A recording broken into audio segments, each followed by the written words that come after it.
First of all, want to give a big thank you to Tricoast Pictures for letting us screen this movie. Yep. It's the first time that we've ever been asked to screen a movie before it is available for the general public to view. Yeah. Which was really exciting. It's not coming out in theaters. No. But it's coming out on DVD, and we'll have links to that in the show notes. Check them out. Yeah. It's pretty awesome. It is. It's a good movie. Good topic. Amazing. It's one of my favorite topics. Yes. And there are a lot of really good lessons to pull out of this movie. A lot. Yeah. And this is a B movie. It's an independent film. Yes. And yeah, we've been waiting so long. And it's coming out today, so as soon as you get hold of this, it's out there. Check the notes. Go out and get it. Yes. All right. Should we get going? Let's do it. All right.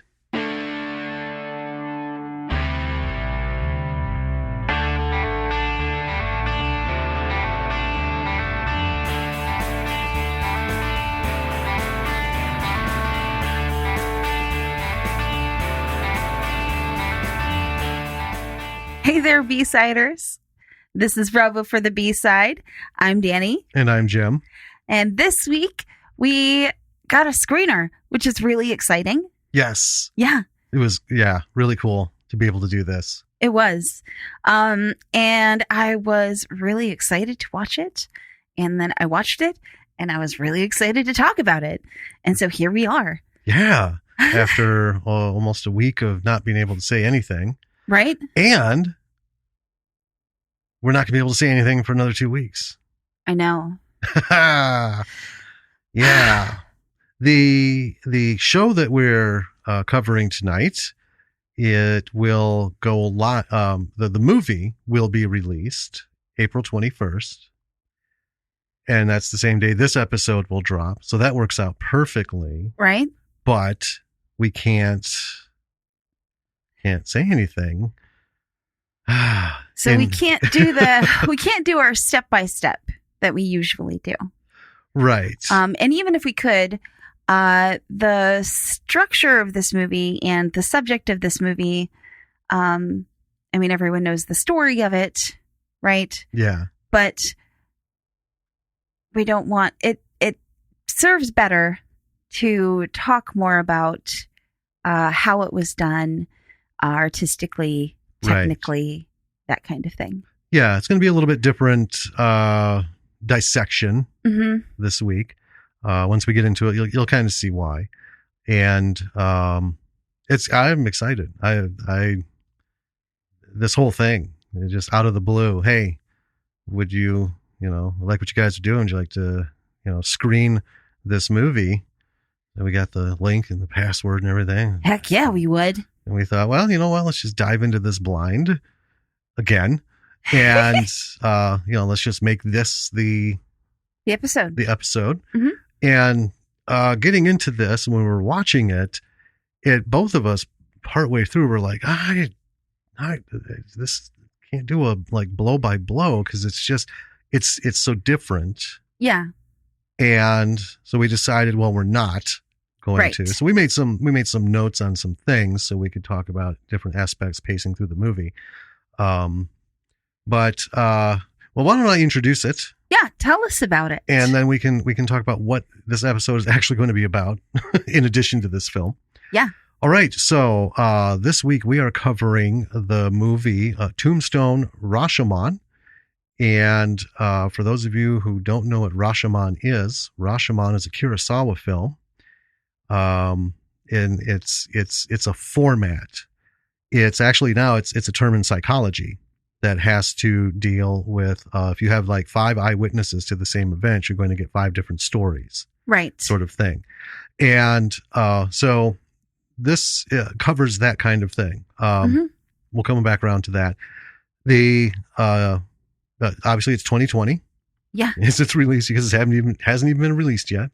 It was directed by Alex Cox. It was written by Alex Cox and starring, and I put pretty much everybody in here because I thought they deserved it. Yeah, absolutely. So we have the top rung of people. We have Adam Newbury, Jesse Lee Pacheco, Christine Doege, Eric Schumacher, Benny Lee Kennedy, Richard Anderson, Jason Graham, Sean Herndon, and Michelle Bauer. No rating on this, right? Because it's if it doesn't hit the theaters, it's not gonna getting get a one. rating. I don't. This is it would be a loose R, maybe PG-13. I mean, there's some language, but I would say maybe PG-13 or 14. Yeah, or TV-14 or whatever. Yeah, whatever you don't have to be an adult to see it. Right. Rating is, but you shouldn't be a child, probably. Right. Certainly not TVMA. No. Right.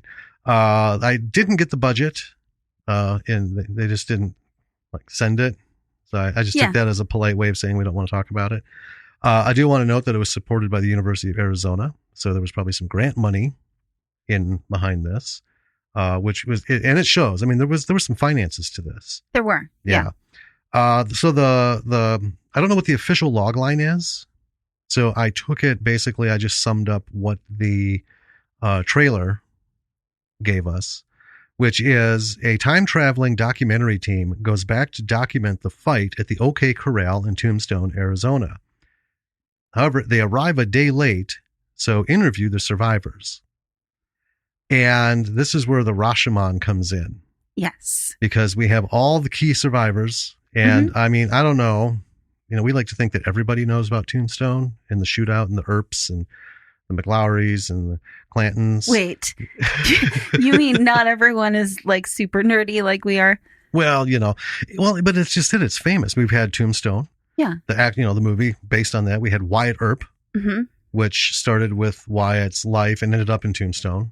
There have been several hundred books written about it. Yep. Wyatt Earp is an American legend. Yeah. One of the things that was mentioned long ago in something that we did, we were talking about it. John Wayne, before he became the Duke, before he became an actor, he worked on set, and he ended up he ended up on a movie set with Wyatt Earp, because Wyatt Earp was a consultant before he passed away. Yes. In the early cowboy films. Yeah, he went. He loved watching movies with his wife, and he got really angry about the how inaccurate. Yes, a lot of them were. Oh, they were just so loaded with bullshit. And so he went and started talking to people about it. He was like, "Well, I was personally there for a lot of this. I know. I am Wyatt Earp, and the fucking movie is about me. So silent or not." Right, but not just ones about him. Westerns. Yeah, westerns in general. Yeah, and particularly theatrical gunfighting. Mm-hmm. So. Yep, and it was just awesome. Yeah, John Wayne got advice from Wyatt Earp on how to be a cowboy. One of the things he said was never fucking say you're sorry. Yep. Don't. That's not what being a cowboy is about. And if you want to act like a cowboy and be an actor that does that, don't ever fucking say you're sorry. Do your thing. Yep. But anyway, so yeah, this is about Tombstone, Arizona, the OK Corral shootout with Wyatt Earp and all that stuff. A lot of things, a lot of books. Like you said, there's been books, there's been movies. References, even Star Trek, the original series, brought up the shootout at the OK Corral because they were stuck on some planet that read your mind and forced you to do stuff, and they made this weird scenario. They had to go to the shootout, and if Spock used the Vulcan mind meld to convince everyone that nothing was real, so the bullets couldn't hurt them, kind of thing. Well, because humans have doubt, and Vulcans are like, if we don't want to doubt, we won't. So yeah, they wouldn't believe even the slightest bit that things were real, and it was a whole thing. So the OK Corral shootout has been everywhere. I've been to Tombstone many times. Mm-hmm. I've been to the museum. I did the tours, and also just wandered around on my own. And just a little tip, folks: if you're going to Tombstone, Arizona, do everything you fucking can. Take the tours, do the things, pay the $5 for the little museum and all these little things, and then roam around town and roam around the edge, because Tombstone is more than just that one strip. That's old Tombstone, But if you wander around the edges of there, you'll actually find local historians who don't have booths and don't have jobs doing that stuff. And man, they can tell you some shit. And it's just awesome. Plus, we've read some excellent books. Oh, Mary Doria Russell. Yes. She writes historical fiction, and she's well known for doing an outrageously extensive amount of research in the subjects that she covers. And she always writes an apology. I know. For her books. She's like, I did this is like as close to 100% as I can get. And if I fucked up, I'm so sorry. But it's not like she just like went to fucking Wikipedia. No. She does. Her list of thank yous is extensive. PhDs, lifelong, historians, you name it. And they're wonderful books. They are. Doc, which is one of the actual few books. Everyone concentrates on Wyatt. Yeah. Not a lot of books on Doc Holliday. Right. Not just on him. Right. Himself. I mean, obviously Wyatt's in the book. But yeah. But he comes and goes. Yeah. Because there's a lot of things that went on. So, just the almost everyone has heard of the gunfight at the OK Corral, even if they know literally just that at one point there was a gunfight. Right. And they may have heard the names, Wyatt Earp and Doc Holliday. Mm-hmm. Everyone's vaguely familiar, at least, even if they don't know, the story itself. Right. So. Yeah. And it is, This, this film is shot. Let's kind of break into this so they understand what we're getting into. Mm-hmm. It is shot in a standard, what you would see like on A&E and, all these channels with documentaries, the standard documentary format. Right. Where you have the person and they're sat in a certain way, that standard. The sit down interview. Yeah. The gray backdrop, the gray marbled, backdrop. And then also the kind of like reenactment style cutaways. Yeah. And it's so interesting. It is. And we'll get into it, but that's what you're getting into when you start this, and the funny thing is they don't deal with like, well, it's all that fancy equipment you got. And what's that? It's just like these guys agreed. All right, well, I don't want to talk about what happened yesterday, but fine. I'll fucking sit down and do it, Right.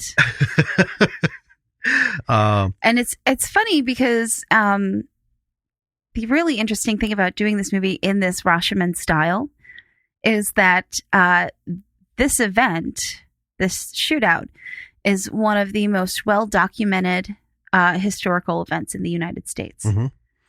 And it is also not considered by anybody to be 100% accurate in any depiction. Because everyone who was a witness to it and everyone who documented their story have these contradictory in some cases big. It's not like testimonies. Well, he had a handlebar mustache. No, he had a bushy mustache. No, this is like, well, it was rainy. No, the mountain was on fire. Right. What? Right. It's not like it's just so different. It's not like who shot first in Star Wars. Right. It's you had to bring that up. But the movie Rashomon, let's get back to that real quick to help build this up. So Kurosawa, it's a simple story. A farmer wants revenge for the rape and murder of his wife. Mm-hmm. And so, everyone comes in and it's all this, the big samurai thing is ready to happen, but they keep getting these fucking different stories. There's 5 witnesses and they got 5 dramatically different stories. Right. And it's a masterful film, folks. So that's one, we won't ever cover because it was a full on production in Japan. Might be considered a B movie here because, not any big release, but it's amazing because of the flashbacks, the way he cut flashbacks into the story that was currently being told. It's just pretty cool. And this movie did a spectacular job mimicking that because I don't think at one point either of us was like, what the fuck is going on? Well, no, because that happens in some movies. We'll be watching and then all of a sudden wait a minute. Mhm. What's going on? And it's like 2 or 3 minutes in, oh, this is a couple of years ago. We're in a flashback.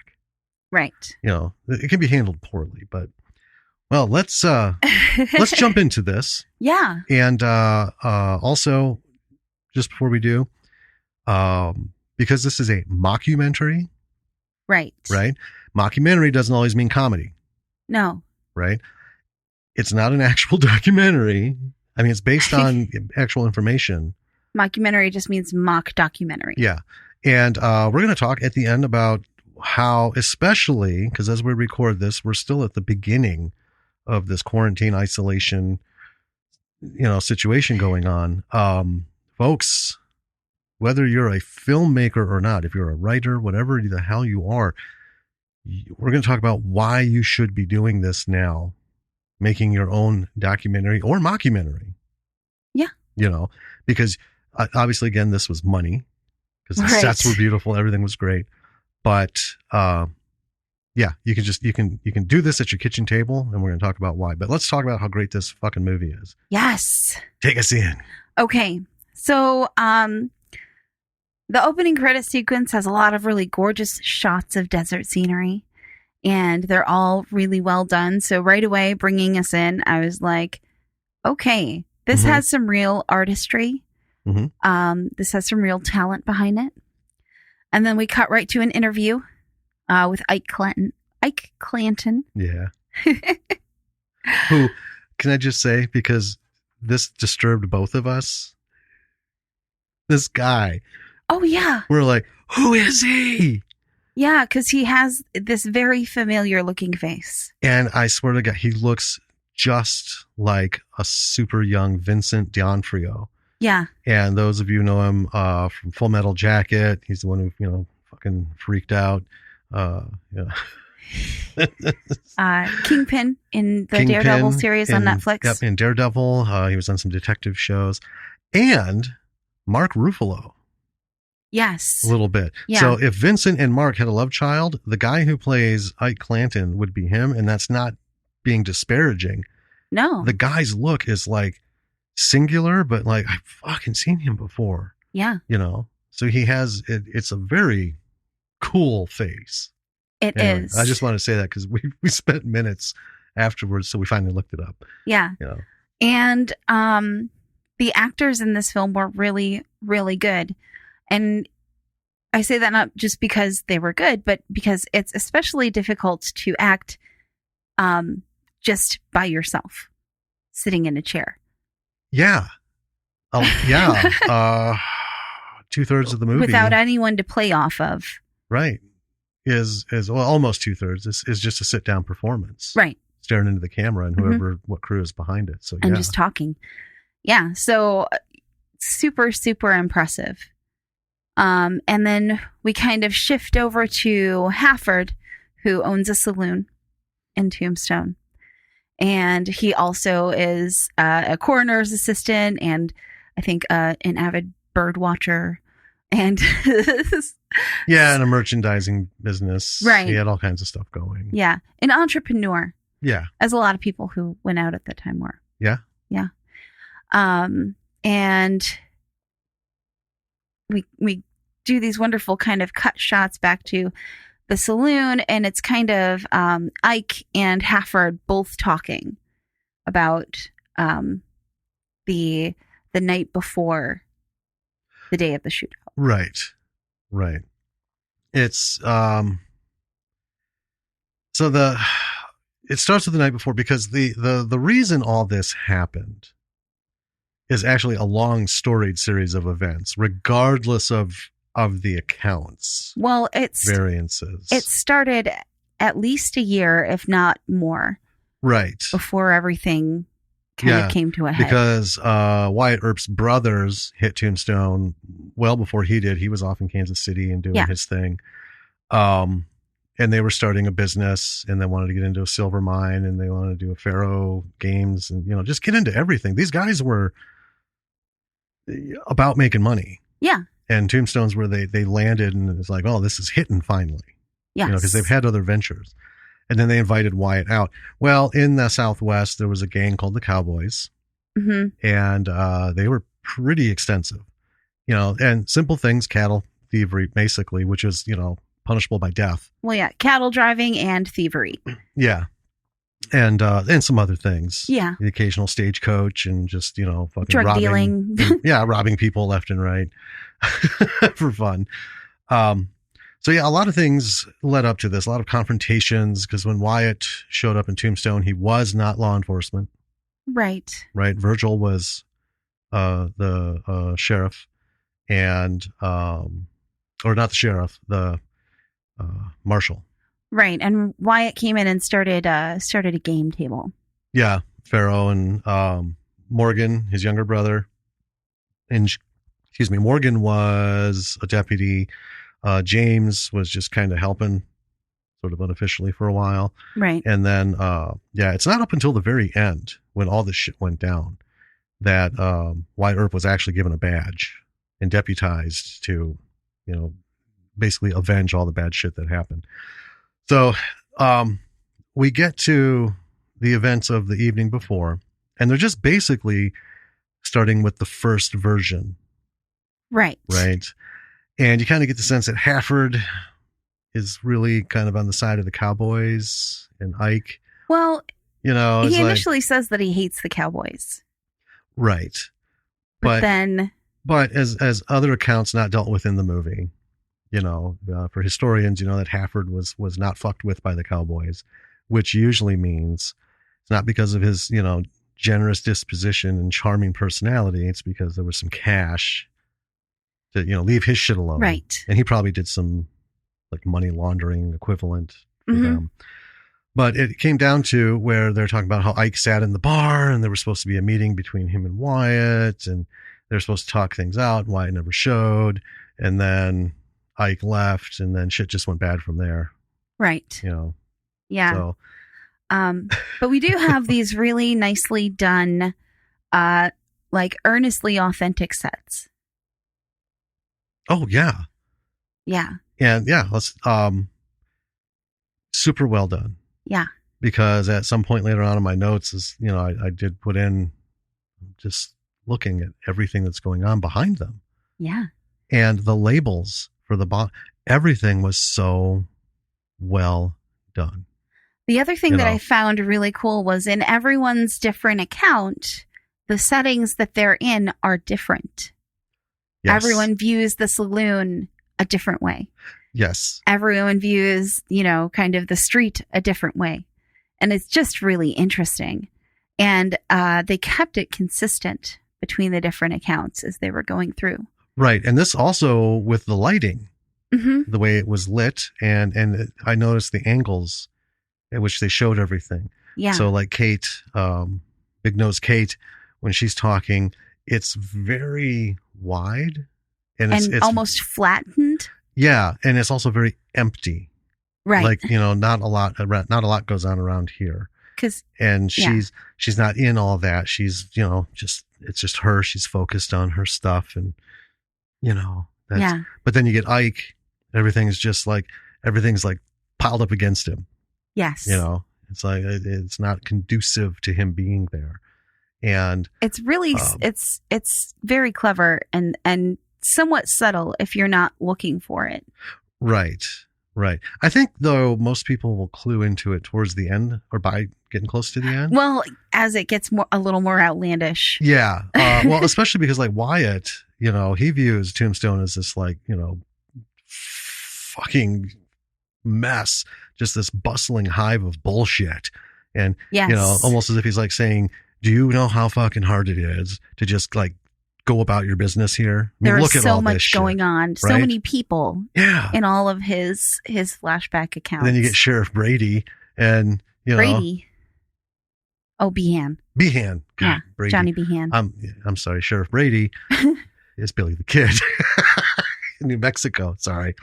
So Sheriff Behan, his look at it is almost like Kate's, only it's just not that there's nothing going on. There's a lot of people, but everybody's so sedate and it's this well-run, well-disciplined little town. Yes. Nobody does everything. It's just so funny. It's very interesting. And while hers is flat, his is more like washed out.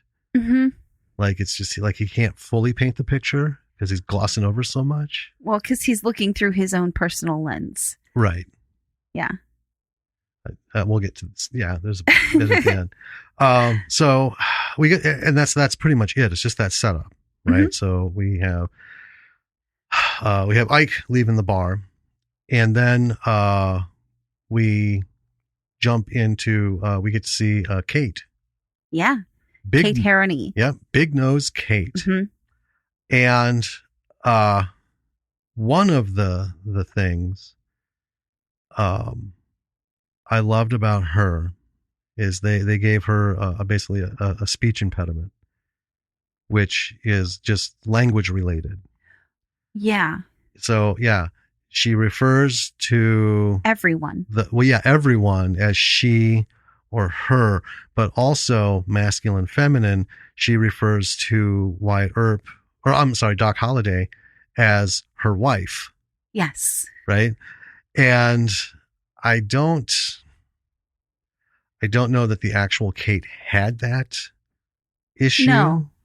I hadn't I don't read know about it for sure. but I mean, but she did have a heavy accent, and but she was here long enough as a child. The accent came from her parents and her surroundings, and she grew up here. Mm-hmm. But who knows? I just liked it. I thought it was clever because I like the neutralization of everything. It's because Big Nose Kate is also, if you can look into the history, she went on to do gangbusters. She ended up owning a good portion of that town, Big Nose Kate's saloon, and she had her hands in shit and everything. And she became a legend. She was very intelligent. Oh yeah, she was by no means stupid. But she could be gruff, but she did like sort of the finer, girly mm-hmm. things when she could. But I like the fact that they did that because it was almost like it's even if she did know the difference, it's on her terms. Yeah. Fucking men, I'm done. It's just all women. Well, so, and you're like, go Kate. Yeah. But she wasn't pushy. That's not the word I'm looking for. She wasn't like in your face about it. Though they were very subtle word, it was very subtle word use. And she wasn't like, and he was or she was my wife, and like a man would push it on some, right. I'm in charge. Kate was in charge just by being Kate.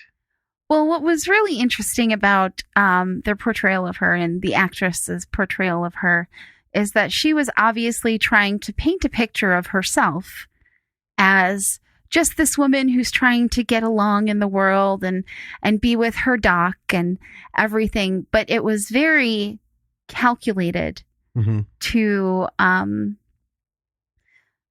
put you on her side. Right. Even though she is telling things about, there's one part where she informs all the gang to the sheriff, and then she's surprised because she informs on Doc. Mm-hmm. And then she's surprised when he gets arrested. Yep.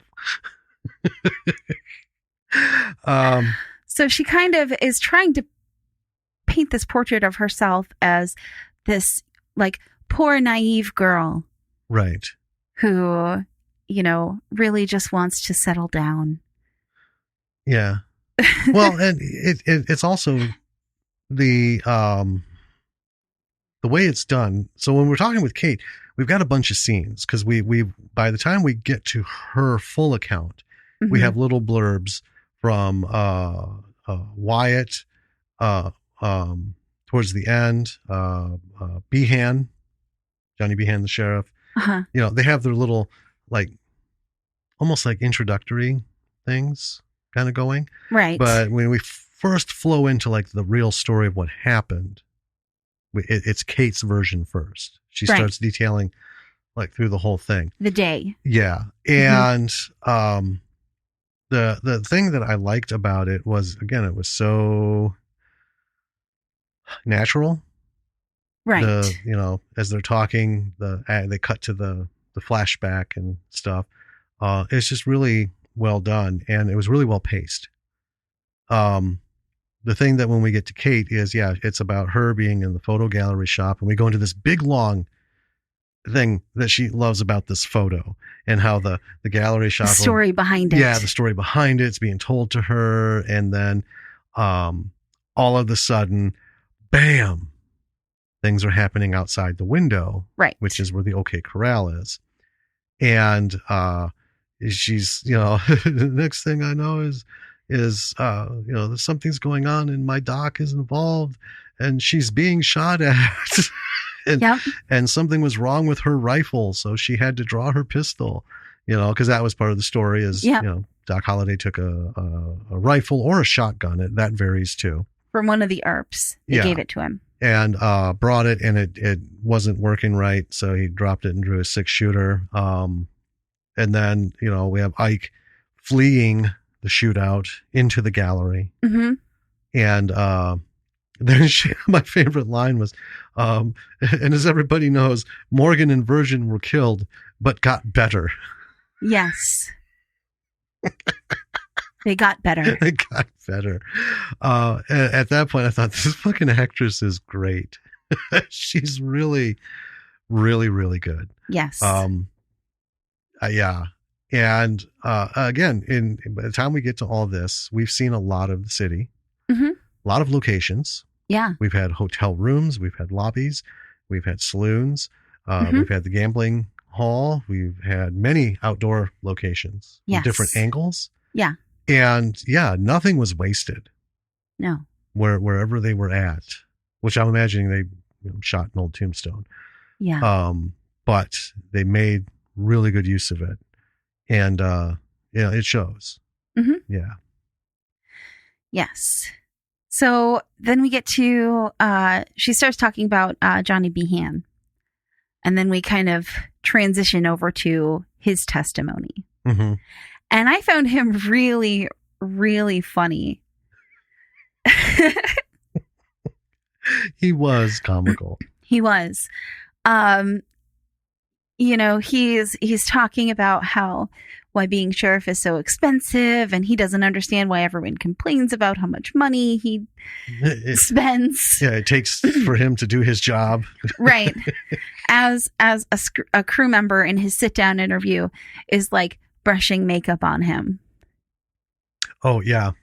And then he's like, okay, are we ready to start now? And starts telling about his booped it. His remembrance of the night before, right. Which is much higher brow than everyone who's spoken so far. Mm-hmm. His version of the saloon, there's like a stage and someone's reading Shakespeare. Right. And everyone's in like velour outfits. It's yeah, his lens is fancy. Yes, it is. And he also speaks like he's putting on airs, right? Mm-hmm. But in his flashbacks, he's a little less pompous. He's still pretty pompous, but it's like when he knows he's in front of the camera, he's like, well, I better make sure, that they think really well of me. Yeah. Even though he says things like, this was a notable phrase that I put down, betwixt the piss boards and ivory. Yeah. So again, for those of you who are not apprised of that period, education was few and far between for all these people who built the fucking West. Almost none of them had any schooling whatsoever. They were self-educated. And it's funny, the ones who did the most are often the ones who had no education, because they just if they made it this far in life just by learning shit as they went along, then nothing could take them down. Right. And most people who ended up dead and their skeletons dug up 100 years later by, people like me and the archaeologists out roaming the desert, like, what's this? Oh, it's a bone. Ah! That was a guy with a fucking PhD from Harvard who made his way out west, thought he knew his shit. Nope. 10 minutes after the grass ended and the sand began, he fucking got down. forever. Right. I mean, there were a couple that are notable, like Doc himself was a dentist. Right. And he went to a very prestigious school of dentistry. Mm-hmm. And he was actually excellent at his job when he was not piss drunk or, coughing in pain. Right. Yeah. Well, for his illness, right, forced him out of the South and out west, because that's at the time anyone with tuberculosis. Mm-hmm. They first sent him out west, and then later realized, holy shit, if you get them like 7,000 feet elevation, like Flagstaff, mm-hmm. or the sanitariums in Colorado, there's less oxygen saturation. Yeah, and like Flagstaff, the Babbitt brothers moved out there because one of them was about to die. Mm-hmm. They're like, well, you're not going to live long, but if you go out here, it'll be less painful. Right. Right. And he died of old age. Yeah. They both died of old age. They built an empire up there. So yeah, he was awesome. But that's the thing. Doc Holliday was not a man of that kind of ambition where he ran out. I mean, he had his own problems. Yes. And he had to run a few times from some shit. A couple. Yeah. I mean, a few. Yeah. But, who knows? I mean, who knows where he would have ended up actually. But he wasn't there by choice as an adventurer, if you will. Right. He was there for his health, but he couldn't afford to stay in there were very expensive sanatoriums. Right. For tuberculosis patients built specifically in places of high elevation. But he couldn't afford to stay in any of them for very long. Right. Well, he wasn't welcome in some of them after various periods of time because he was who he was. Yeah. He's just, yeah. Anyway, this isn't about Doc Holliday. It's about everybody. Where were you? Or are you switching it over to me? I was switching We're talking about Behan. Yeah. Okay. I just touched on Behan.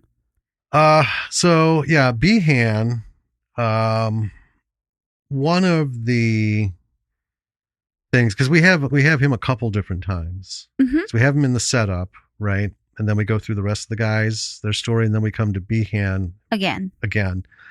And he's talking about it's funny because in his version everybody listens to him. Yes. In everybody else's version, everyone's telling him to go suck a dick.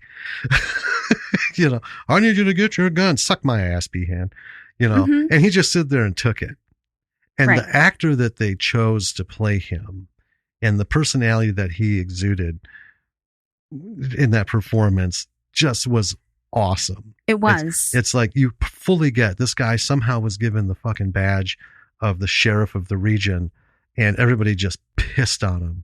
And he's that kind of personality where he'll either laugh like, Behan, you're such a fuck. You're so funny. Because he's in fucking denial. Or B, he's just such a monumental pussy. He knows. He gets a paycheck. He's got to tell him to quit. Other accounts and other movies, he's like, nobody listens to me.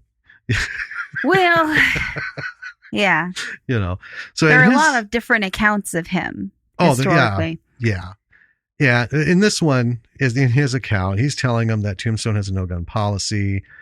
And he was enforcing it, and the Clantons and McLowry boys handed their shit over, and all of a sudden the Earps stormed down the street. And I fucking love they replay that scene in every version. Yes, and I love how different it is, comically so. These guys are coming like they're 3 steps away from shitting their pants after a bad burrito. In his version, they're just like pum, pum, pum, pum, pum, pum, almost speed walking to the point of running down the street, for this, and they just show up and they're like, bam, bam, bam, bam, bam, almost no conversation. It's great. And then he's saying that Wyatt misunderstood what he had told him because, Wyatt Earp's, everyone's actually account. Except Behan says that Behan told them that everyone was disarmed. That he had disarmed them. He had disarmed them personally. which, well, you can't have a shootout if everybody's disarmed. Well, So, yeah, he is a fucking liar. So then we get to Wyatt's turn. The thing I like about Wyatt is Wyatt Earp, when you read the accounts of the people who were close to him but weren't famous. Every account of people who were close to him. Well, yeah, but and who thought well of him. Well, yeah. Well, even no, because it compares to some people who fucking hated him. His demeanor is like a steady line through these rocky waves of history and accounts on how shit went. Wyatt Earp was depicted in every sense of everything you'll get, a zero bullshit person. Right. When he was younger, he was an absolute fuck up, and nearly faded into oblivion. Right, as a young man, he did a lot of bad shit, but then he ended up becoming a buffalo skinner with Wild Bill Hickok, or was it Buffalo?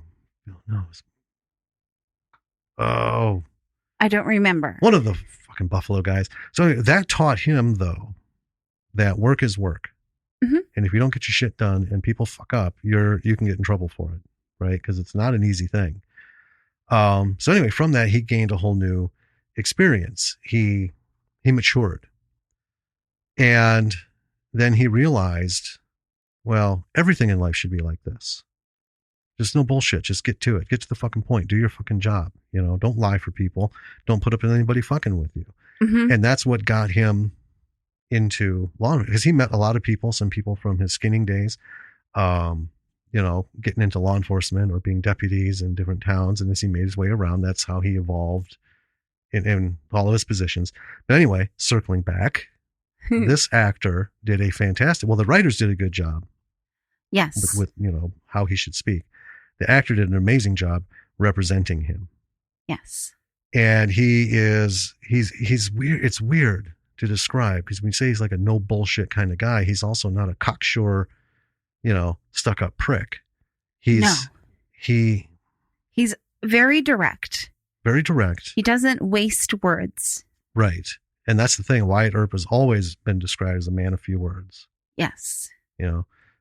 Speaks when it's necessary, and often frustrated with those who speak too much, which is probably why he and Ike Clanton had, because Ike Clanton in all versions, even his own, talks in stories, a lot, is a talker, right? Very sociable guy. He doesn't, in his version, he doesn't talk about how when he's a drunk, he's an absolute dick, but everyone else does.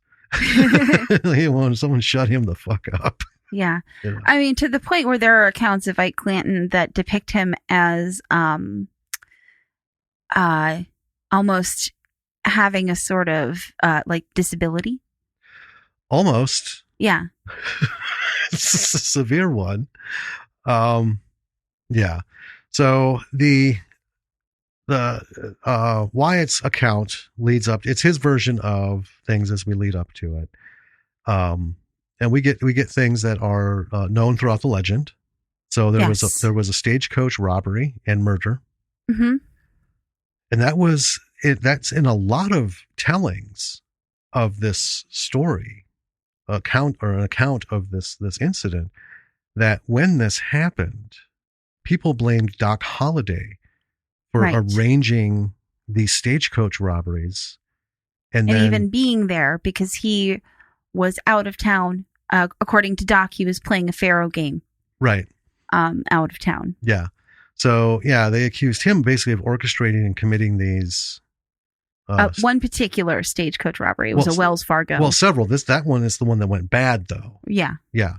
But it was the thing is the Earps were cleaning up the area because the stage lines were safer. Right. And the cowboys were getting pissed because they're getting pinched or blamed for the robberies. And the money always showed up. Yeah. It's like, oh, well, these Earps, man, not only did they figure out who did it, but they got the fucking money back. Yeah. And what's good for business in a town is when a bank is robbed, you get their money back. Right. That's confidence. You're going to get more bankers, more business. Wells Fargo is going to bring more traffic through that town. Yeah. Right. So that you kind of see that as, well, that's a viable thing to come up with. Right. Especially if you're a cowboy. and you want the blame on somebody else. Right. And so yeah, in all accounts, sorry, go I ahead. was going to say, well, in this particular instance, the 3 stagecoach drivers were killed. Yeah. And there was a lot of rumor that there was a meeting between Earps and the Clantons. Mm-hmm. If you give up, because there were 2 particular individuals who everyone was like 90% sure. 3 individuals. Yeah. Yeah, 3 individuals who were named by Wells Fargo. Mm-hmm. Dead or alive. Yeah. You get a reward. So there was a rumor that the Clantons and the Earps, Wyatt and Ike, let's just put it that way. Wyatt was trying to say, if you turn these 3 guys over, we'll split the money, kind of thing. And then, Ike got mad because he didn't want the Cowboys to think that he was a narc. Right. And there's just a lot of stuff. Right. A lot of stuff. So all that stuff kind of comes out in his account as well. Mm-hmm. Okay. Ike didn't bring that part up. We go back to Ike after Wyatt. Yes. And he jib-jabs about that a little bit. But I loved this bit at the end of Wyatt's interview, his main interview. We hear the interviewer giving him stage direction. Right. And this is the thing. Documentaries are, unscripted, right? Mm-hmm. Because it's an interview. And this is, this shit goes on in all those unscripted shows, and in some documentaries, I know this happens, but it was hilarious. Okay, now because they want to get that shot, right? Documentaries about the talking stuff, but it's that fucking shot. Because remember when we interviewed Hilton, he talked about the documentary in Seattle? Right. It's about the candid shot. Yeah. And he just happened to take a picture with an old camera that ended up being the poster for the documentary and all the literature, and everyone's like, whoa, this is awesome. Well, he set out to take the picture for the poster, but no one believed that he would do it. Well, yeah, but he caught it, right? And that's the thing. So this, can you lean forward a little more? Can you look up again? Okay, now back down into this. And just... Well, it's with the Bible. The Bible, yeah. He brought a Bible that had written in it, and he brought it because it had this inscription in it of someone detailing his character. He was presented this Bible because he's such a good moral person. Yes. The really interesting thing is that in Ike Clanton's testimony in this movie, Ike is also holding a Bible. Yep. He doesn't mention the Bible. Nope. He's holding it because he thinks that it makes him look more like a stand-up citizen. Yes. And because if you're holding the Bible, you can't be a liar. Right. And I noticed that. And it's funny because nowadays that's the kind of shit that people do, right? Especially like if you're a celebrity and you fucked up, your agent and your whoever PR person is going to be all over your shit telling you exactly what to fucking wear, what to fucking do, how to put your hair, what to carry, what to say so it can represent this. Now we're watching interviews with people from an era. None of that shit matters because nobody's going to see them. The only thing that ever happened was somebody would approximately write down what happened, and it would show up in a newspaper somewhere. Right. There were no films. They didn't even use photos because it was so expensive. Yeah. Right. For that kind of stuff. So I thought that was kind of a nice touch. All these people had their little poses. Yeah. Their little props.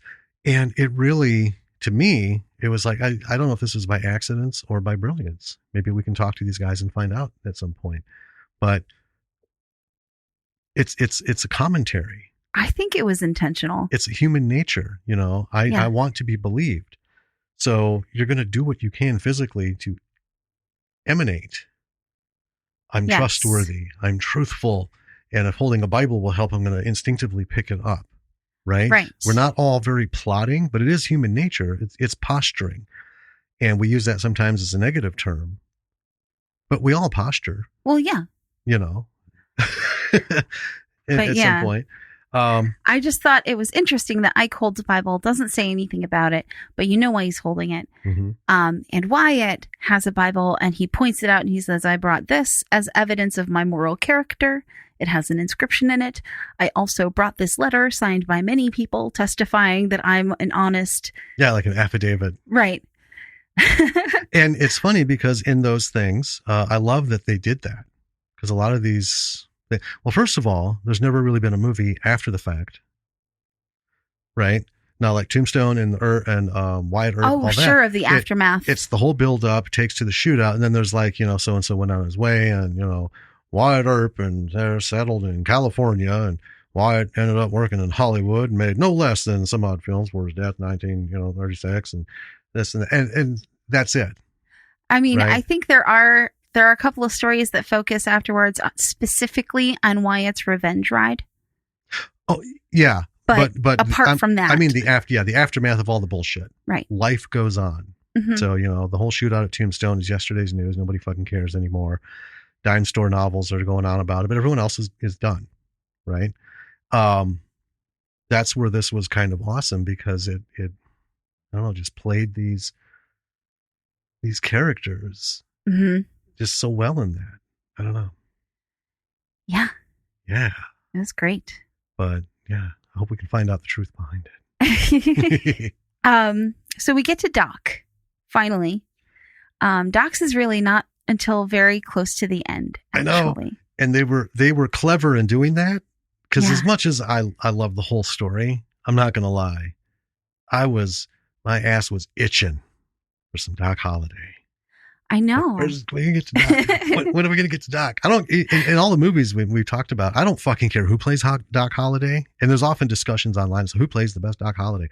I don't give a shit. I just love Doc Holliday in any fucking form. I mean, I know he, is a real person, but he's such a wonderful and deep character. I think he's a caricature of us. What? Well, because think about it. So Doc Holliday had a specific way he was brought up. Southern gentleman. That's a very unique, singular lifestyle compared to like the rest of America at that time. Yeah. Right. And today we can identify with that, just like we can identify with, Old English period pieces. Mm-hmm. Right. But I think he exhibited parts of us in such an outlandish fashion that it draws everyone to him, because he was a smart ass. He was serious. He was, he was not outspoken. He wouldn't shut up. All these different things. The guy was an amalgam of everything. And it's like, it ate away at who he was. He is the kind of character that even with all of his flaws, he makes them seem like flaws that you would want to have. Absolutely. That's why I love Wyatt Earp had to work for a living. That's true. The whole Kansas City thing, getting shot at all the time and, coming out of stuff where everyone else around you fucking dies. Doc Holliday, however, is like, well, I'm going to stir up shit here. And if anybody gets in my fucking face, I'm going to have to kill him. But see, then I'm going to pack my little bag and I'm out. I'll just go somewhere else and start again, Yeah. Yeah. And he did work as a dentist. He did. But his lifestyle was in no way. Well, he didn't make money as a dentist out west. I mean, he made some money, but that wasn't living money. Well, no, he served everybody he could. That was one of the things about him, is he was serious about, because being a dentist was sort of like a last ditch, go be a dentist. It's the only fucking school we can get you into. You're just such a shit, But who had money? Nobody out west had fucking money. And by out west, anything past Illinois. Yeah. So when you're in Iowa or Kansas or Missouri, nobody's got any fucking money, but everybody needs care. And and he was serious about it, but he couldn't pay his rent. He couldn't pay for his office space. It was not money to live on. And then Kate, when she showed up, had some ideas like, I'm tired of washing our clothes in the shit bucket. You're supposed to be a doctor. Right. And he found out in rather short order he could make way more money gambling. Yes. And bam. Mm-hmm. Yeah. Yeah, and on top of living money, he needed money for morphine and for alcohol, because of his tuberculosis. Yep. So, and the actor who plays him in this movie, I think that he is. It's my favorite portrayal of Doc, actually, in any film that I've seen so far. Yeah. It's brief. Yeah. But it is excellent. Well, we had talked about, my thought of it was Doc Holliday, as we've heard about, without Hollywood's add-ons. Right. Because in all the movies, Wyatt Earp, even though Doc Holliday plays a little part in that, as compared to Tombstone, which is, all of them, and he's in the whole thing. Right. It's like everything else. Hollywood has to add a bunch of shit to true life characters to fill the screen with more flourish and, fanfare and stuff. This was kind of like a take it or leave it. Nobody fucking cares kind of approach to it. It was the stripped down, like it was just like hardcore Doc Holliday, and the actor was just, this is it. Well, yeah. And it was really, really good. It was refreshing. Yeah. And I think a couple of things about his portrayal that are really interesting is that he is trying to exude this very Southern gentleman. I'm well educated. I'm one of the smartest people here. Not in a pretentious way, but in a like I know what the fuck I'm talking about kind of way. Yeah. But through all of that, you see that he is really lost and lonely. Yeah. But Doc Holliday was a hard man to like. By everybody's account. Yeah. Right? Because, if you folks ever do dive into, and I recommend it, look into the Tombstone stuff. It makes for some great casual reading. It is fascinating down stuff. the road. I mean, just make a light hobby out of it, and spend like the next couple of years to go through like even just 3 or 4 books.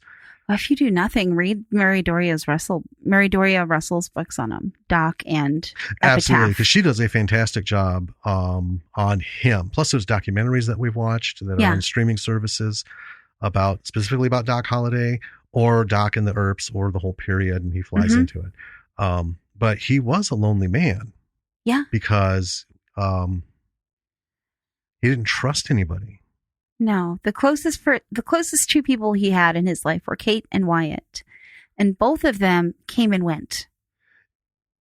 Well, yeah, because when he first met Wyatt Earp, he was in Kansas City, with his practice, and or was it just before that? And then they met again in Kansas City. I can't. We're geeks on this, but let me tell you, once you get into this, you realize what a fucking flurry. You talk about the whole maps and charts on the wall with yarn and shit going through it. There's no way you could fucking follow these strings in some cases. Anyway, they met casually. Yes. Wyatt Earp was the only person who A, never asked anything of him, and B, treated him with respect because of his position. Didn't talk down to him. He didn't do anything that everybody else in Doc Holliday's life had done to him. Right. And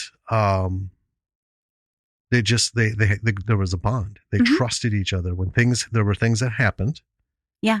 And Doc Holliday realized, this fucking he says what he says, and that's all that he means. There's no, and he says he's got my back. I can trust that to my fucking grave. Right. And he was right. Their friendship did fall apart after the revenge ride. Well, yeah, because Doc felt that Wyatt went too far. Because Doc there's a point where you just have to, it's enough. Yeah. And now people are getting involved that shouldn't be. And people are going to die that aren't really involved in this. They're just, it's that whole periphery thing. Every fucking guy you kill in the West has a cousin. If it's not the brothers, it's the cousins, right? And then the cousins have cousins, and you're never out of it. It's the Hatfield and McCoy's thing. It's just like everybody's fucking related to somebody, and you're either on side A or B. But Wyatt did see him Yeah. You know, they died, or they died. Doc Holliday passed with them being as good of friends as they were. Right. You know, but yeah, they had their rough moments. But it's not that he never mistrusted him. They disagreed all the time. Oh, yeah. You know, Doc disagreed with everybody. Yeah. I think Wyatt was the only one who dealt with him in a direct manner. Yeah. And yeah. Yeah. Talk about, because I've got it in the notes, Doc Holliday's description of them coming down the street.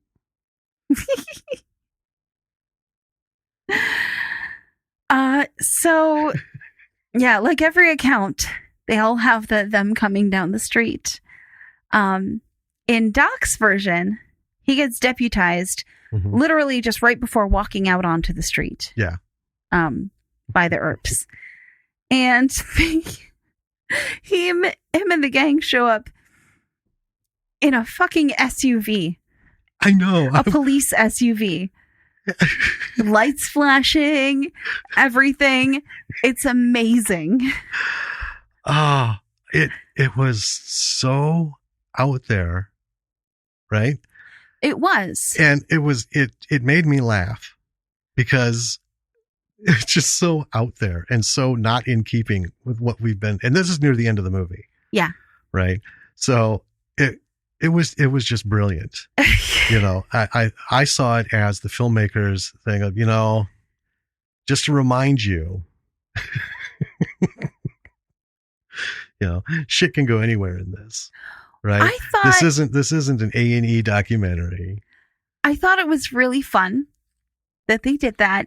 And I also thought that it was actually a really good allegory for how certain that Doc was that he and the Earps were in the right. Oh, yeah. You know, there was no question in his mind, even though he's very somber when he talks about the cowboys that he personally shot. Right. You know, he doesn't take a life lightly. It was necessary. Yeah. As he put it. Yeah. And he also, in his account, really interestingly, because the narrator says, tell us about the difficulty at the OK Corral. And he's like, what difficulty? And they're like, the shootout? Yep. You know, he's more forthright. He's, you know, it wasn't a difficulty. Right. That's, you know. that's well, yeah, that's like people talking about the, you know, Irish Civil War. You know, it's referred to as the Troubles. And most people are like, what the fuck are you talking about? It was, you know, it wasn't no trouble. It was a thing. But right. Yeah, it was no difficulty. Yeah. Oh, man. So anyway, it wraps up. We get some summary closing things on this, right? Mm-hmm. You know, we get Ike Clanton's end recap. You know, they never had guns and they never fired a shot. So what we get is the last summations of these very different accounts. Right. Right. And it's not that every account is different because everyone's avoiding blame. Mm-mm. Right. They pick some very minuscule, unimportant details that have nothing to do with anything, but those are very different in each account. And that's to illustrate that this is how it is. And we've often said, you know, if you put 500 people in a room and you read your script, you're going to get 500 different stories and you get 5,000 pieces of advice, all different. Yeah. Right. You know, because everyone will give you 10 tips and no 10 tips will be the same. That's just the way it is. Yeah. Yeah. The thing I loved about this was the range of of historical fact and supposition. Yes. Right. This is very much like those books. You know,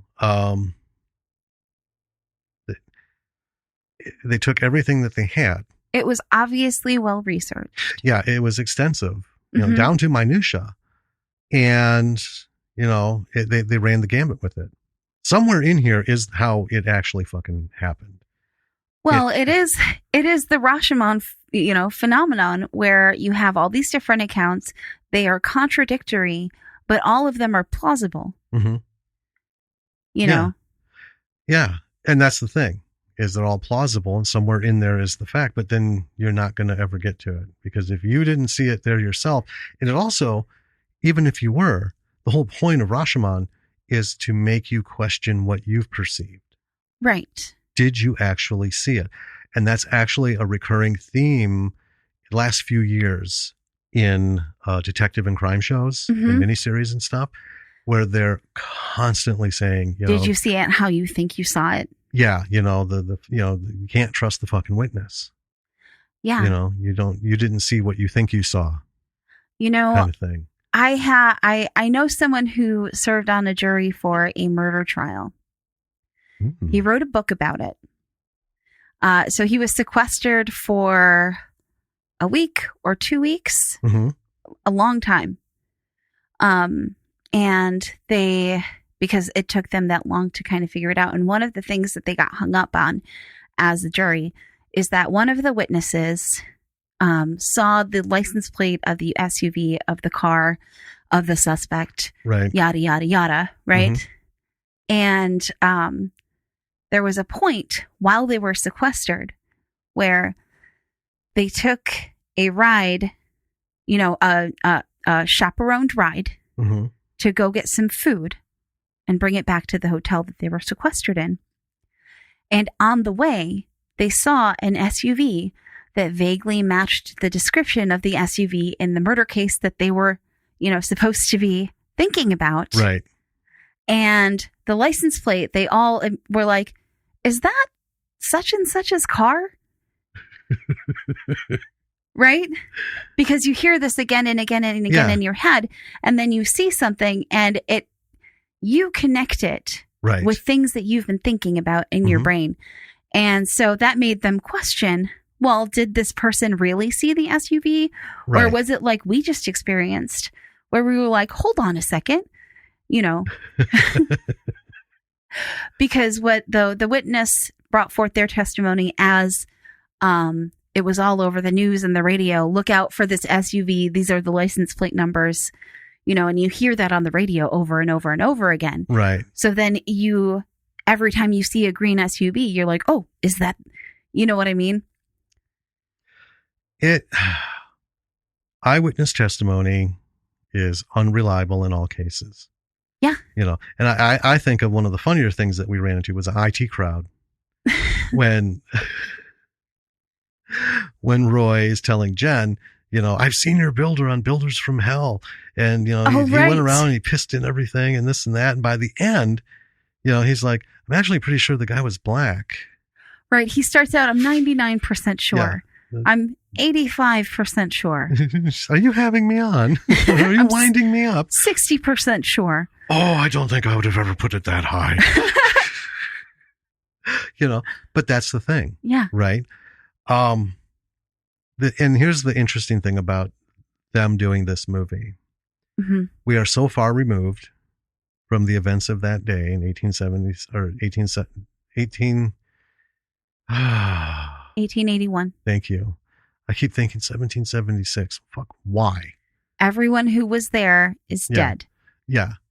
And the reliability of witnesses. Because also remember when this happened, we've already had Western heroes and legends. The whole Taming of the West, the Indian Wars, as they called them. Okay, these dime novels sold more than comic books sell today. Yeah. Right, per capita, in a ratio. Because that was the comic book, that was the history, that was the newspaper for almost everybody.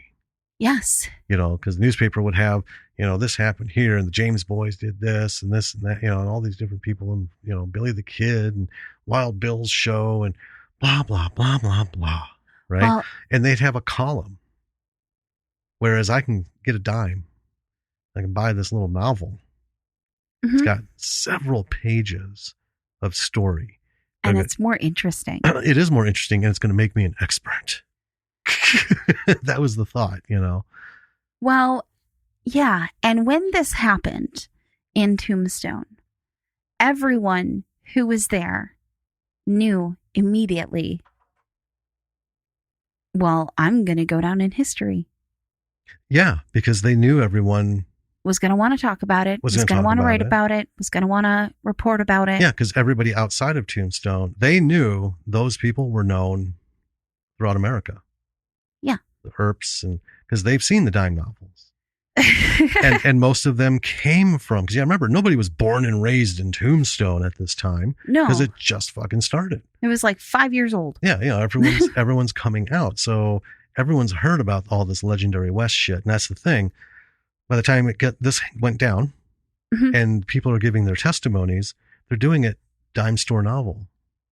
Yes. Dime novel fashion. They're playing it up. They're making it exciting because they want to be quoted as being in the excitement, right? Right. I was there as part of it. Yeah. So I heard some shots. It sounded like popcorn popping because my outhouse is 1.5 miles out that way. And I was basically sitting with my pants around my ankles. And I heard that and I thought, well, what in the hell is someone making popcorn for? And that's not what they want to go down as. They want to go down as, bullets were whizzing by me. If they're going to talk about being in the shitter, they're going to at least add bullets whizzing by, right? Yeah. 1.5 miles away. That kind of stuff. So, yeah. It was immediately sensationalized. Yeah. And we're never going to get the truest account of it. No. I mean, we've come close, and I think this did a really good job of pinning it down to not the popular theories, but the logical ones.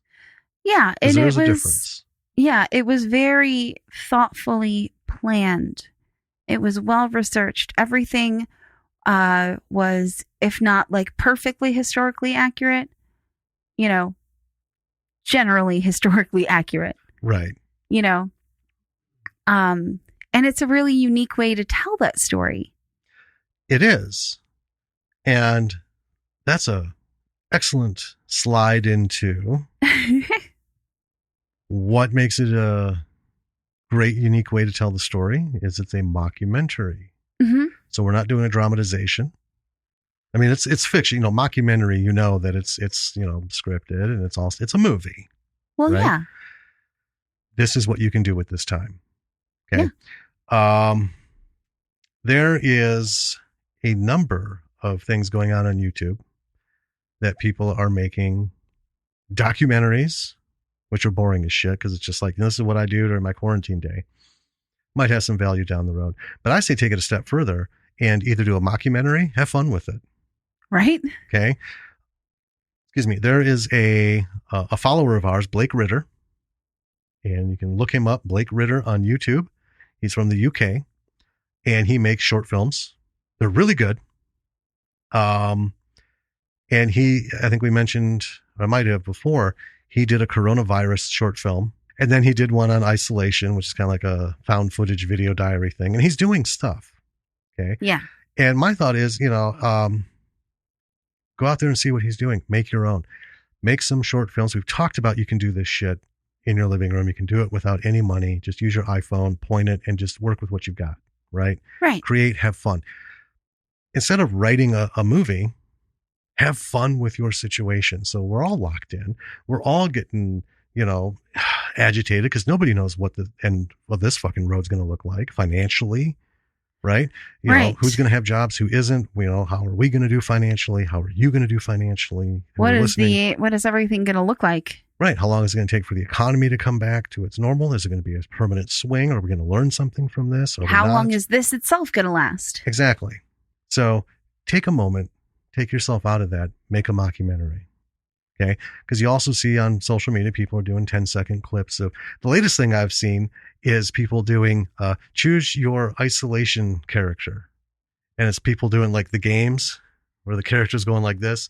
And as you flip through the different costumes. Oh. So it'll be like boom, boom, and then it'll cut. They're wearing something different. Same pose, boom, boom, doing this wiggle thing. It's actually pretty funny. Blake did one. There's a couple other people, And I thought, now, there you go. Okay. That was fun. They had fun doing that. Yeah. And it took a little while because after they got to cut all that shit together. Mm-hmm. And not all these people are filmmakers, clearly. Right. Some are authors, some are just people. They don't have to be long either. I showed you a video a couple of days ago of a guy who just did a blanket fashion show. Yes. He took a blue blanket and wrapped himself in it in several different styles. Yep. Wore some fabulous heels and filmed a bunch of takes of him Going to the refrigerator. Going to the refrigerator. Like his 30 trips to the fridge during the day, each one in a different blanket configured. Oh, it was fucking awesome. But that's just it. Yeah. You can do this. So, I mean, I know this is going to be, 2 weeks out before people get this, but I can pretty much guarantee that there's going to be some level of this still going on. Yeah. Because we're not there yet. I mean, and obviously your mockumentary at home in isolation is not going to look like Tombstone Rashomon. No. Which had many characters with lots of people and stuff. It's going to be, probably a bit simpler. Mm-hmm. Well, and that's, when we've talked about horror films, and the things that we don't like is the found footage kind. Yeah. And, so if you don't want to make like a, this is what I'm doing kind of thing, do a mockumentary. Instead of found footage, do a mockumentary horror. So you're locked in your house, right? And do the creepy sounds, or you're doing a documentary on something. That's better than found footage. I think so. I would take the, so-and-so was doing a documentary and shit went wrong and they were filming it from that perspective than, the shaky cam found footage crap. But anyway. Well, but whatever your thing is, do your thing. If you love found footage, then do that. Well, yeah. And I would suggest do the mockumentary now. Set your iPhone up. If you have to prop it up against a fucking book, do it. If you've got shit to actually get in there and do this, because you've got like a closet full of equipment, well, then by all means do that. But this is an excellent way to maybe at the end of this, when we can all go outside and be closer than 6 feet, from one another, maybe get out there and do a documentary. Maybe this time has shown you something that, I really would like to talk about this. Maybe it's fucking Tombstone. You don't have to make, well, seriously, you don't need to make a documentary about going to Tombstone. You could make a documentary, My Fascination with Tombstone. Document yourself researching it. Document yourself calling people, and talking to people about just anything. You can do anything as a documentary. Yeah. YouTube has untold numbers of videos covering things I can't even imagine. The breadth of topics is almost infinite.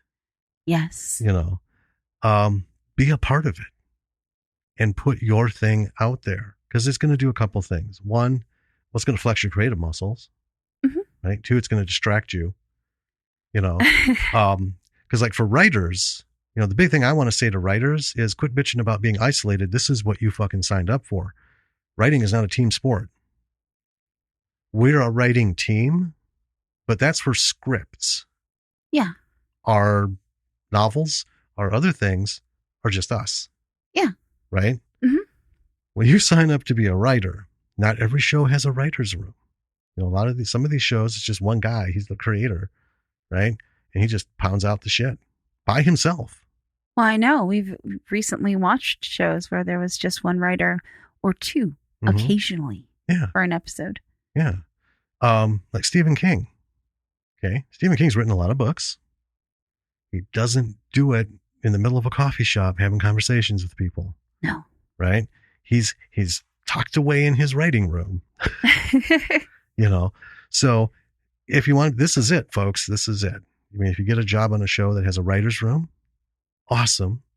But it's just you and the words. So use that time. If it's making you nervous, and I get that, again, this can be scary to people. I have this isn't as bad as I've seen life can get kind of attitude. So I'm not freaking out. I'm just frustrated at the lack of seriousness people are showing towards this whole thing. But, we still write. We're still doing the podcast. We still educate our daughter and do all the stuff, right? We're just smart about all the other shit we got to do. Yes. We've been inside forever, only been out to get groceries. And that's just me. Well, you have. I have not left the house in weeks. Well, part of that is because of your ankle. And my asthma. Well, but that is a part of it, yes. But you've not been mobile. Yeah. So that seemed kind of silly. Even without all this, it would have been just me. True. But now with all this going on, yeah. I mean, even if you didn't have asthma, though, what's the point of 3 of us going out? Well, yeah. To do what I can do on my own? I mean, it's just, common sense. Mm-hmm. Why expose, 1 or 3 when it can just be 1, if it comes to that. But true. Anyway, if you need a break from the solitude, and writing can make people feel more secluded. Yeah. Right? Make a documentary, people. Make a mockumentary. Pick something, have fun. I'm looking over here. So I've got my Luke Skywalker figures, Ben Kenobi, Yoda, R2, just, all I have kinds a T-Rex. Yeah, I got a giant Chewbacca. I've got Flynn's kid from Tron, Nightcrawler. I got Mr. Scott from original series. I have Jane from Firefly. Right. Yeah, you do. You got Daryl. Oh, I do have Daryl. Yeah. And Rick Grimes. Yeah. And Superman. Mm-hmm. And of course a Dalek. So hey, don't discount the Daleks. Any one of these things is an easy 10-minute documentary. A 10-minute mockumentary. Right? Yeah. The downfall of R2-D2, right? The misunderstood Klingons kind of thing. I could come up with a bunch of shit and just take a shot of the figure, do a quick, silly voice and, have them respond to questions like this and then ask them, so what was it that in your life seemed to turn the page? Well, I just didn't know what the hell to do with that situation. See, there's my soundtrack for something fucking stupid, but I could have fun doing it, Yeah. And here's the best part. Here's the absolute best part of all this stupid wasting time bullshit. It might actually entertain someone. Yeah, it might let someone think about not this terrible situation for a minute or right. 2 or 5. But isn't that why all of us are doing this? Whether you're a writer, director, however you're involved in creativity, mm-hmm. painter, illustrator, musician, composer, isn't the end result to entertain someone, hoping that someone will go, I like that? Everyone is turning to art right now. They are. Whether that is crafting or filmmaking or, anything. The possibilities are endless. I have been reading a lot of, how to cast resin dice. And I'm like, oh, that sounds like something fun I could do. Yeah. But I have a lot of things that I need to do. So, we don't have the tools. It's not a now thing. But, as an artist, if you're listening and you are an artist, whether you're a writer, actor, director, whatever, like, this is your time to rise up and do something, as an artist. This is the time. I agree. It's the time to be who you are. Mm-hmm. It's an interesting situation. Nobody ever thought would happen. This, a global pandemic, most of the country on lockdown. Everyone afraid to go out and all this.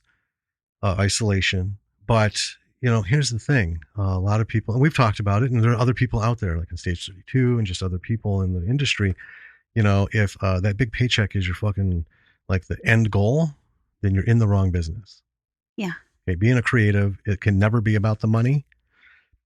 We all want to make money doing this because it's that whole thing. If I could pay the bills off this, fuck, heaven. And that is true.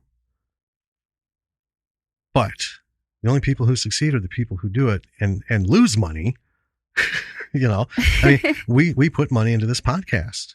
Yeah. Right? This costs money. We don't use free services. We have decent services that we pay for because we're serious about it. We have good And, equipment. Yeah, we got good equipment. We got everything. So it's a cost in doing this. And it would be nice to get a return to cover it. But, we made the fucking decision in the beginning. This is what we're doing. Yeah. We're going to write scripts. We're going to send them out. We're going to talk to people and, listen to them politely tell us to get fucked or you're not famous enough or, too much money. Basically just rejection. And every creative knows exactly what I'm talking about because we've all been through it. But this is the moment to be that creative that you wanted to be. Create something in the face of adversity for the sole purpose of making someone else either smile or take their mind off of shit, but lose themselves in whatever you've done for 5 to 10 minutes, however long this thing is that you did, whether it's a song or a video or something. Do it. Yeah. Do it. Because if we had more of that way back, and I'm not saying there's not a huge number of people who are out there who just give, right? There are links on social media. People put out, here's my song, here's my next thing, here's this and that, here's that. So there's a ton of people doing it. Yeah. But I've noticed a lot of people shutting down because this is overwhelming. It is. And my thing is really be that creative. Cling to that. Pull yourself back up with, okay, this is a bitch, but you know what? I'm an entertainer. I'm a creator. And by fucking God, I'm going to be better than this. And I'm going to do something so at least one more person out of the hundreds of millions of people suffering through this same isolation bullshit, maybe one of them will click on this and go, and just step outside for 10 minutes of their own bullshit. Right? Right. And then if we get 2 people do that, that gives us 20 minutes for that person. Maybe 4 people will watch, maybe 10 people will watch, then maybe 100 people will watch or listen or just stare. I'd love to see more illustrations. Yeah. I love staring at illustrations. It's like going to the museum for paintings. That's pretty. Well, it's pretty, but I need to be here for about 20 minutes to a half an hour because I want to see every little thing. Because I like to appreciate everything, every brush stroke I can see, every bristle mark in a painting, just so I can appreciate it that much more. Because whoever was behind this, not necessarily just the great masters, but, they deserve that. Right. Other than a passing, oh, that's pretty. It's kind of colorful. And then you walk by. That's just me. Yeah. And I mean, I speak, for us, I want to just kind of like wrap the COVID thing up. Oh, yeah. I think people have heard a lot about it, but I speak just for us, this last little tidbit here, which is that for us, our creative output is therapeutic for us. Mm-hmm. That is not the case for everyone. That's true. If you at this point in time are too stressed out to create, don't beat yourself up over it. Don't kill yourself over it. If you need to just chill and not be productive and not do things, if that's your therapy, then by all means do that. But if creating is a therapy for you, like it is for us, this is a wonderful time to do that. Okay, so enough of that. Let's just get back to the brilliance of documentaries and mockumentaries. Yeah. We have seen some of both mockumentaries that have been wildly entertaining. And we've seen some documentaries that have, run the gamut from, what was this even about? Right. Right. To, holy shit, that was good. Like from an information standpoint, from a technical standpoint. Or in the case of Tiger King, an entertainment standpoint. Right. That's the other thing. I'm not saying run out and jump into a 15-year commitment to a story. It's like making a murderer. Right. Right. They had no idea it was going to go on for so many years. Well, who would? Right. Well, that's just it. And the thing we talk about, Tiger King, all this guy was doing was trying to get a bead on what's up with these fucking venomous snakes. right? Who's selling them and who's buying them and why? Yeah.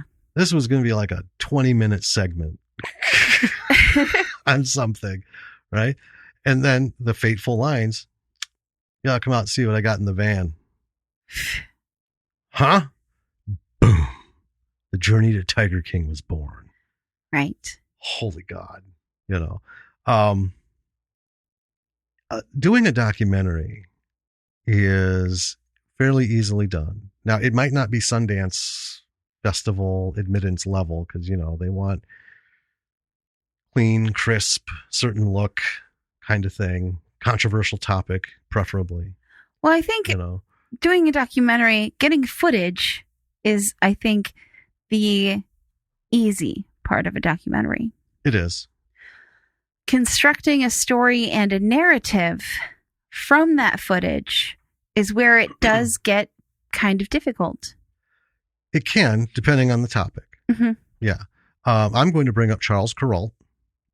People my age are going to know him and older, who are Charles Kuralt, CBS News.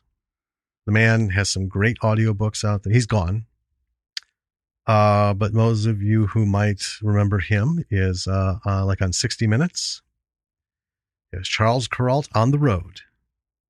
Charles Kuralt across America. They always gave him like 5 minutes at the end of the show.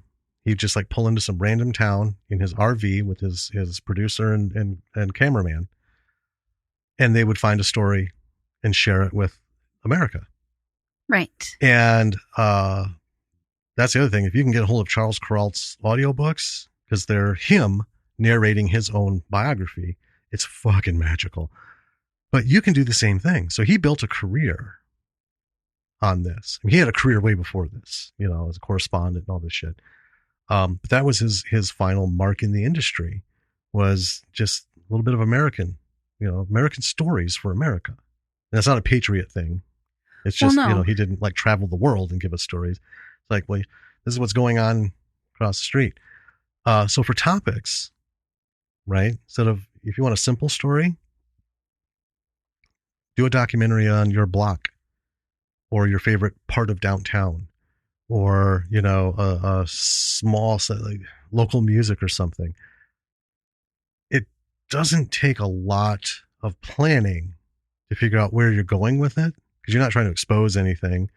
It's just, let's talk about what, you know, who's playing music here and why, and, you know, who did they get inspired from, and just kind of show off, do like a showy piece. You know, this is my town. This is what I like about my town. And here's the people in it. That's a documentary, right? You know, but then you get more complicated, like you said. If you want to tell a story, it takes a little more planning, but you can do it. You know, you do it on the cheap.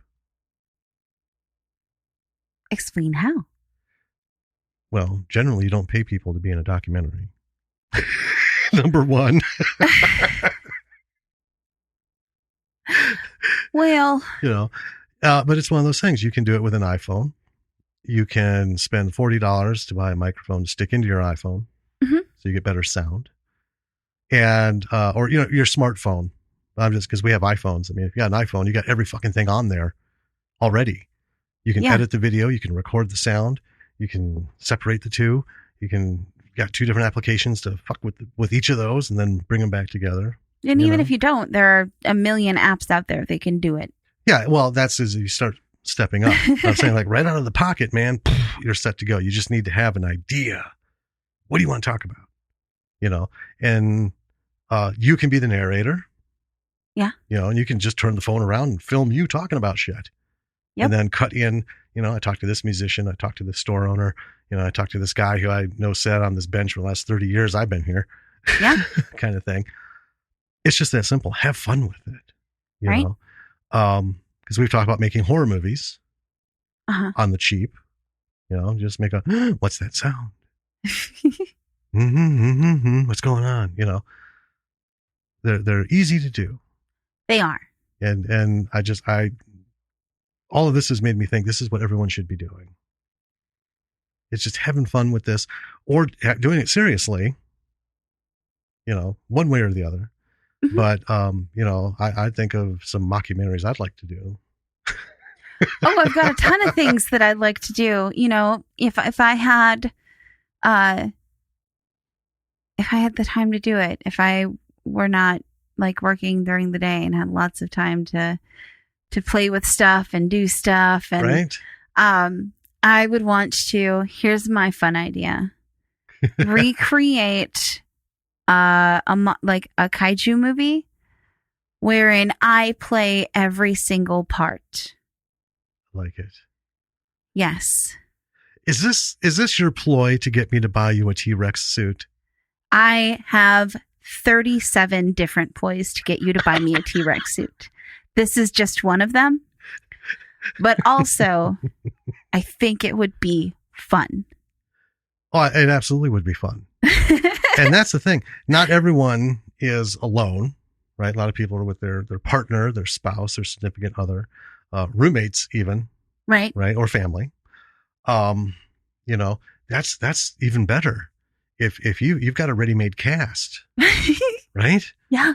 And if everybody's sitting around, especially if you're getting on each other's nerves, that's the best time to enlist people for free. But yeah, just, I don't know, get out and do it. Have fun with it. Right. Or you could be serious. I have serious come up with mockumentary. so many creative ideas in this situation. Okay.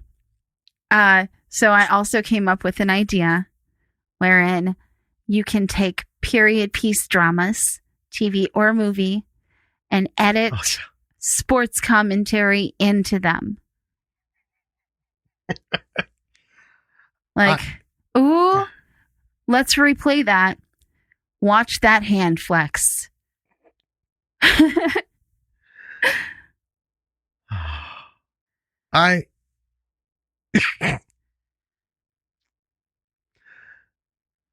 I think it's a good idea. You know this. I know.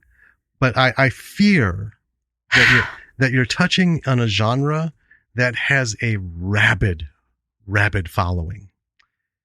And I think the backlash of taking Pride and Prejudice and turning it into an NFL play-by-play commentary would incense so many people. It would almost seem counterproductive. Okay, but that's just me. Here's what you don't understand. Okay. I am one of those rabid fans. I suppose. And it does not offend me at all. I think it would be hilarious. Well, we'll see how it goes. Well, first of all, you got to come up with the money to license one of those bad boys. Oh, man. I'll add it to my to-do list. That's not going to come cheap. Hey. All right. So, folks, that's the thing, right? After listening to this, take your headphones off, grab something, and go make a fucking mockumentary, documentary, whatever you want to do. But start filming some shit. And, just have fun with it, And, who knows what's going to come out at the end of this? There might be a whole new genre of classification because of this. I got to put my glasses on because I can't read this tiny print. So, Tombstone Rashomon. Yes. April 21st. I want to get this out there. We will have links in the show notes, folks. It is going to be on DVD in stores and online at Walmart, Best Buy, Target, Deep Discount DVD, DVD Planet, CC Video, and more. By the time we get to the release of this, I will probably get more information from these wonderful people at Tricoast. Yeah. Tricoast Entertainment Tricoast Productions is who made this. Yes. And who I'm speaking with. So if there are any more things they want out there, I will put them in the show links. It is not currently scheduled to be released onto video on demand platforms until July 2020. Yes. We'll see how that goes. Again, if there's a change, we'll put it in the show notes. Yep. But so yeah, this is like a real thing. You can pre-order it on Amazon now. Yes, and I will have that link for them on our show notes. I think we're going to pre-order it. I'd like to have a DVD of this. It's worth it, man. Yeah. I'm telling you guys, go see this. I know we didn't talk a lot of detail about it because it's not worth breaking it down play by play. You know?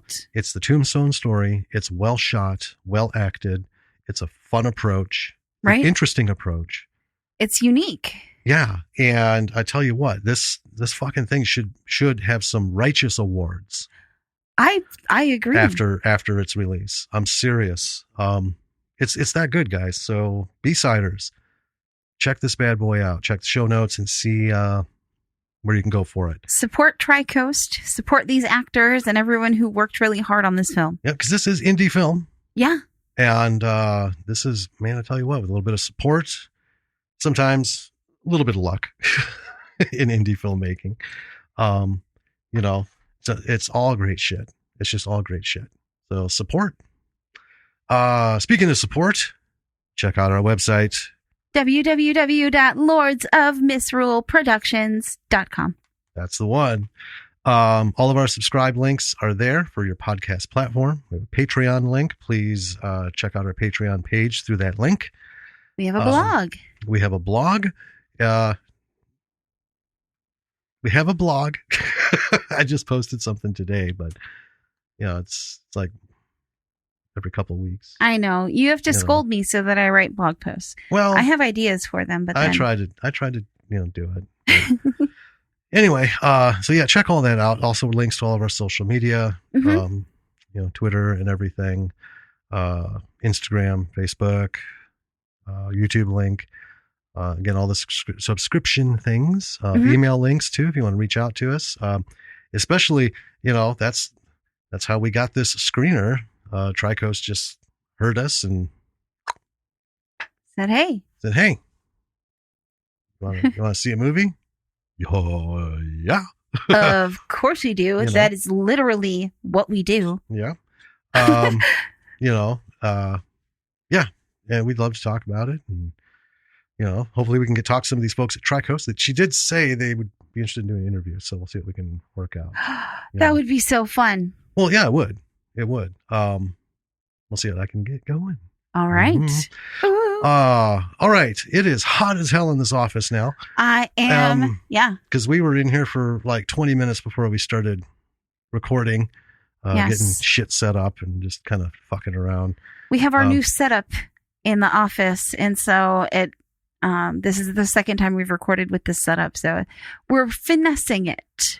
Yeah. Last time I used my laptop, which I also record on, and I thought that's a notoriously bad fucking idea. So, trying a different setup where I'm not using my regular laptop. I'm using my backup laptop for my notes. Right. And because we're not sharing the giant screen anymore, we got our own little stations and stuff. But anyway, yeah, we're going to spend some time fucking around. And that extra 20 minutes, man, really did a job. I see you got your pant legs rolled up again. I sure do. I thought about taking my shirt off, but I thought that might be going too far. I tell you what, since we don't have to go outside anymore, I'm thinking of switching to shorts mode. Fuck this official spring stuff. I'm so done with pants that I think I'm going to start wearing shorts during the day because where do we go? Nowhere. Even grocery shopping, I don't give a shit. I'll leave the house in shorts. It's not like I'm going out in my britches. I think you should be able to wear whatever the fuck you want outside at this point in time. Well, I think I'm going to because this is hot and I hate pants. I might switch to shorts too. That's going to be on my gravestone. I hate pants. Fuck pants. Pants are bogus. All right. Thank you for listening, B-Siders. Thank you once again. So all the usual bullshit. Reach out to us. Check our stuff. Rate, review, follow us. Retweet, everything you can. We just want to reach as many people as possible with this magnificently small niche audience that we've decided to market to. Yeah. Market to. Yeah. How small do you want your audience? The head of a pin. Yep. Yeah, that's our niche. And I think it's only fair at this point because this is our 27th episode. Oh my gosh. 28th if we count the bonus. 27th numbered, and we have the one bonus with Anton and Carl. We did that as a bonus episode, not an actual episode number. We've been doing this for half a year. Yeah, we're halfway to our first year. If you aren't a filmmaker, if you aren't a writer and you're listening to us, thank you. Yeah. We're not trying to say that you aren't worthy. We designed this for people who want to do all this shit and are afraid or nervous. And we're just saying, hey, you know what? There's good and bad shit out there, but everything you can learn from, all that good stuff. But yeah, if you're not actually involved in any of this insanity, but you're entertained by what we're doing, thank you for listening and share it with friends. Yeah. So we're just doing it because it's fun and we want to be helpful and entertaining. Yeah. All right. With that. Yes. We'll catch you next week. Yes, we will. I'm Danny. I'm Jim. Have a good night. Bye. Bye.